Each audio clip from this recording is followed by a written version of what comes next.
First question, should you commit to the first lender you talk to, or maybe a lender that you know and feel like you can trust? And honestly, in both of those cases, I would say the answer is no. Freddie Mac and Fannie Mae did some surveys a few years back, 3 or 4 years back. Survey result number one, 77% of home buyers only talk to one lender, or borrowers, maybe for a refinance.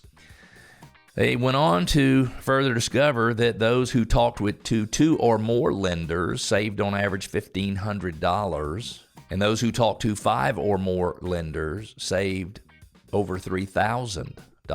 So you shouldn't commit to the first lender you talked with. Now, if I were to do a loan, I know who I would want to get my loan from, and I would be willing to commit to using them upon initially talking to them, but only because I would make sure they understand I'm going to shop their information and their rate and their terms and their closing costs and their interest rate and their everything. I'm going to shop it with other lenders. Now, here's a really interesting secret about the mortgage industry. When you borrow money from Truist, or you borrow money from Wells Fargo or Bank of America or Chase or Southeast Mortgage or whoever the lenders are, Capital City Home Loans, they're not loaning you their money.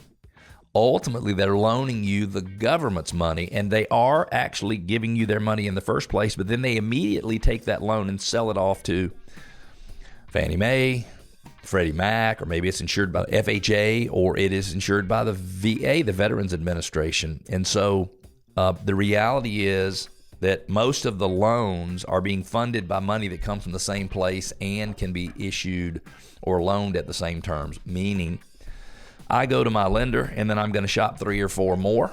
I can go online and shop, but I probably would just call people directly. I might even send them the terms of the loan that I have a commitment for from my lender that I have committed to, but I've committed to doing a loan with them subject to me comparing it to other options.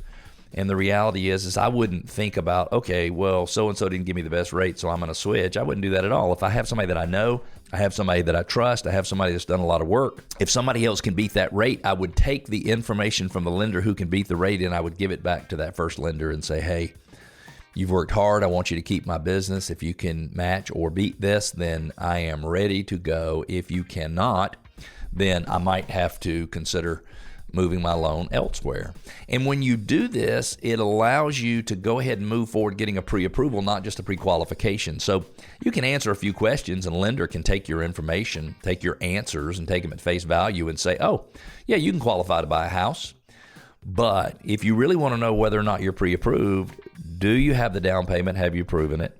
Is your credit score right? Do you have the right employment? And is your income at the right level? You want those things to be verified. So I would go ahead and give that first lender all of that information so that lender could do that. I don't want to learn after the fact, and I don't think you would want to learn after the fact that, oh, I can't qualify to buy a house. My income's not high enough, or my debt is a little too high, or my credit score is just a little lower than it needs to be, and I need to bring it up. So you can certainly commit to using the first lender you talk with, but you can only do that, in my opinion, and certainly you can do what you want, you should only do that when you know and they know that you're going to shop with other lenders, because who knows, maybe some lender can save you a ton of money, and you can take that information to get the first lender to save you that same ton of money.